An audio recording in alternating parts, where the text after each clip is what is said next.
all all the years as a salesman, I took the kids out all those years, sometimes as many as eight. I always used a Squire, which was a 9-passenger wagon, and the kids were young. They're like 13, 14 years old, because they knew cars. They know that before that even. So, but as 55 came along, times were really good for me. And so I decided I wanted some advertising while I'm going down the streets.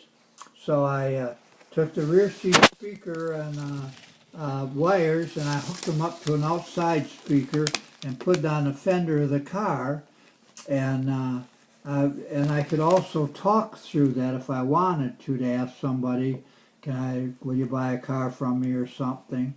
But then so I painted this car up, and I made it, it's the longest deal in town.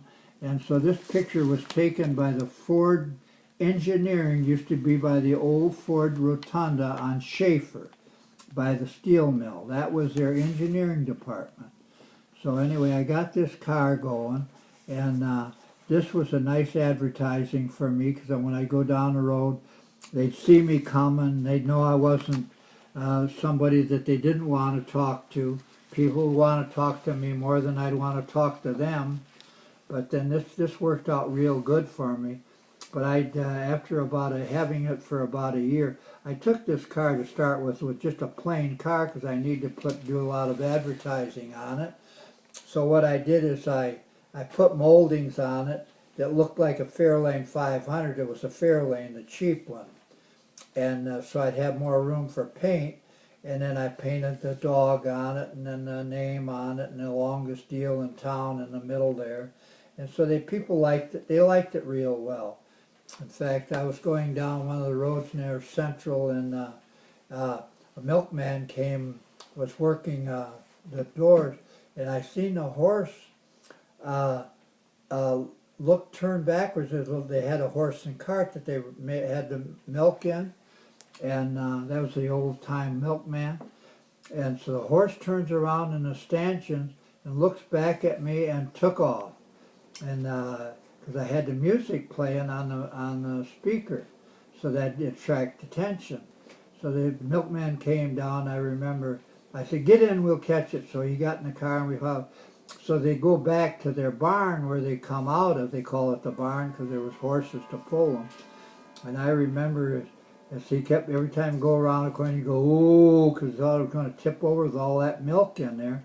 He got back to the barn on Livernois and Werner Highway, and I remember him jumping up and grabbing the horse when he went through the door, and I didn't stay.